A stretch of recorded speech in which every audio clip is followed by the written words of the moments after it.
A paz do Senhor Jesus, amados. Aqui é a missionária Geni e eu estou aqui com mais uma mensagem devocional Porção do Céu. E a mensagem de hoje se encontra no Evangelho segundo escreveu Lucas, capítulo 17, verso 10, que diz: Assim também vós, quando fizerdes tudo o que vos for mandado, dizei: somos servos inúteis, porque fizemos somente o que devíamos fazer.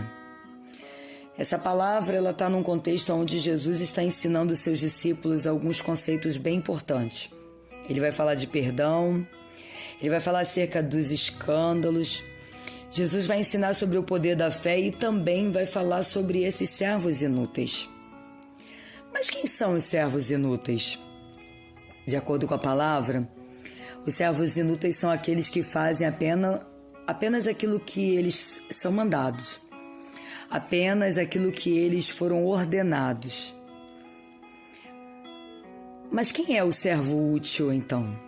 O servo útil é aquele que faz por iniciativa própria, aquele que faz com um espírito voluntário, aquele que faz porque está no coração, porque há um desejo de fazer, porque é natural, porque Deus espera que façamos as coisas por espontaneidade. Deus espera que há em nós um espírito voluntário ao servi-lo. O servo útil é aquele que vai além, aquele que faz por liberalidade. O servo útil é aquele que Deus não precisa ficar dando ordens, mas ele, por iniciativa própria e não por dever, ele serve ao Senhor. E o nosso relacionamento com Deus, ele não pode fluir de outra forma a não ser por amor. Ele não deve fluir por ordens. Ele não deve fluir por coação. Ele não deve fluir por obrigação e imposição. Isso não agrada ao Senhor. O que agrada ao Senhor é um coração livre. Um coração que faz porque ama fazer. Paulo, quando está ensinando a igreja de Corinto, no capítulo 9, verso 7, na sua segunda carta, ele vai dizer assim: cada um contribua segundo propôs no seu coração, não com tristeza ou por obrigação, porque Deus ama o que dá com alegria. E é tão bonito ver esse natural, esse agir natural, esse ofertar natural, esse semear de forma natural, espontânea, com liberalidade. A Bíblia vai dizer que Deus ama o que dá com alegria, porque assim deve estar o nosso coração naquilo que nós fazemos para Deus. Até o nosso ofertar, até o nosso semear no reino.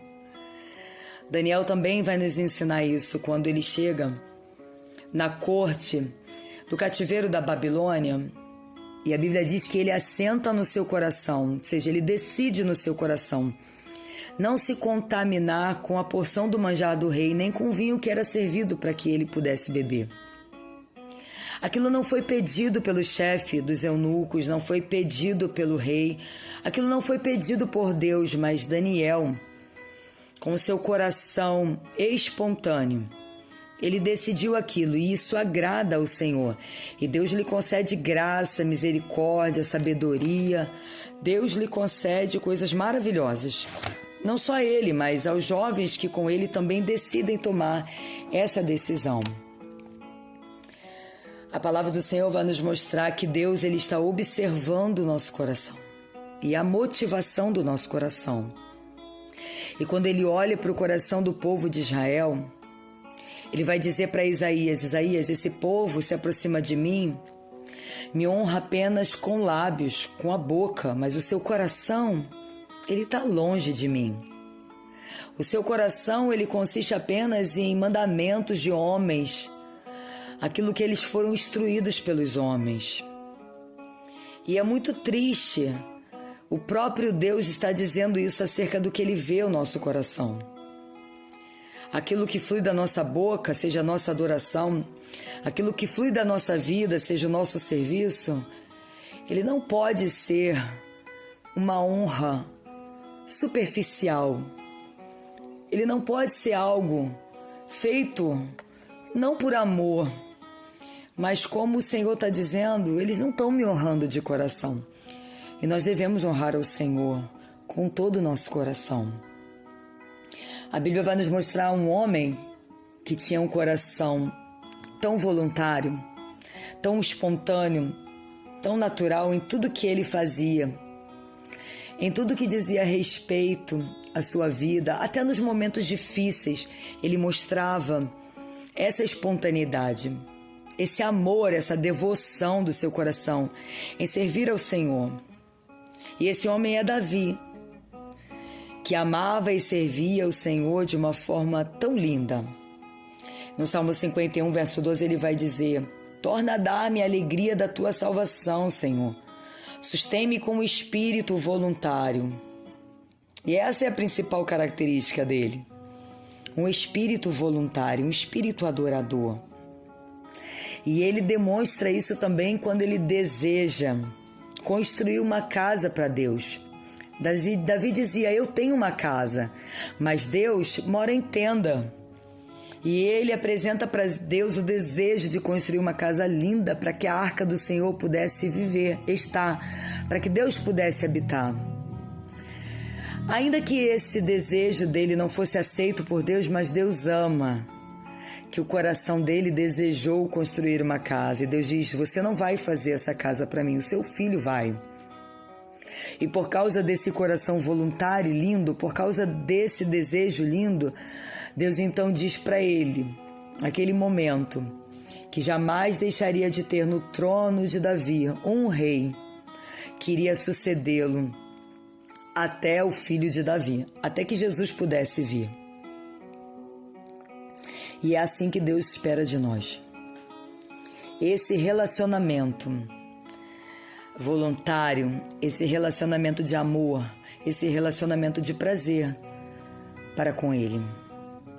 É assim que Deus quer de nós, a nossa oração, a leitura da palavra, a busca à sua face.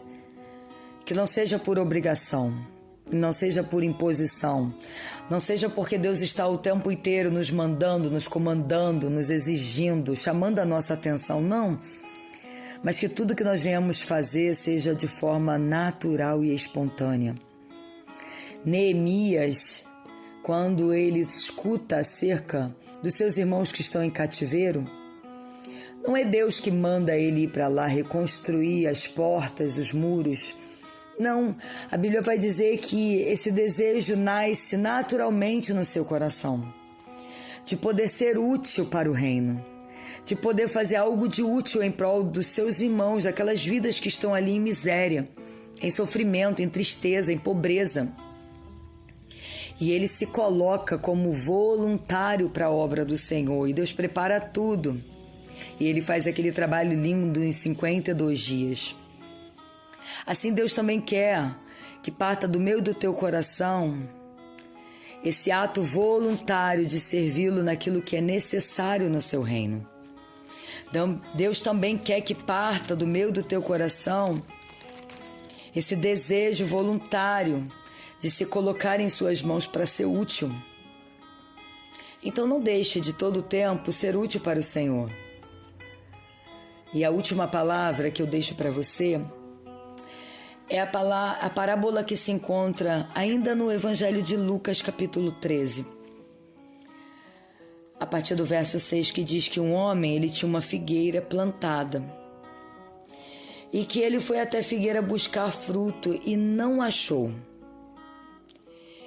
E durante 3 anos ele ia buscar fruto nessa figueira e não encontrava. Então ele deu uma ordem para que o vinhateiro pudesse cortar essa figueira. O vinhateiro então vai dizer para ele que ele iria cuidar dessa planta. Ele iria tornar a adubar essa planta, tornar a tratar e a cuidar dessa planta para que ela pudesse dar fruto novamente, para que ela pudesse ser útil. E essa palavra nos faz refletir acerca da nossa vida, porque talvez hoje a sua vida também esteja como essa árvore, como essa figueira, não esteja gerando frutos. Talvez a sua vida hoje seja essa interrogação no reino. Será que sou útil? Será que eu estou sendo útil? Será que aquilo que eu estou fazendo está sendo realmente útil para o reino de Deus? Eu quero te dizer que esse vinhateiro é o próprio Senhor, que sempre vai buscar nos adubar, vai buscar cuidar e tratar de nós para que possamos ser essa árvore frutífera. Mas não depende apenas do vinhateiro, depende de nós querermos ser úteis. Depende de nós nos colocarmos à disposição dele para sermos essa árvore útil. Porque nós também não queremos ser cortados. Nós não queremos estar vivendo como uma árvore inútil. Porque este homem, ele faz uma pergunta dentro dessa parábola: por que ela ocupa ainda a terra inutilmente? E nós não somos essa árvore, nós não fomos colocados na terra para ocupar a terra de forma inútil. Não, amados, o Senhor nos fez com utilidade. O Senhor nos fez com habilidades, com talentos para ser úteis no seu reino. Então se coloca na mão do vinhateiro, deixa ele te adubar. Deixa ele te tratar, deixa ele cuidar e te fazer uma árvore linda, frondosa e frutífera. O meu desejo é que você seja, continue sendo, e se não é, passe a ser um servo útil no reino de Deus. Que Deus te abençoe e até a próxima mensagem devocional Porção do Céu.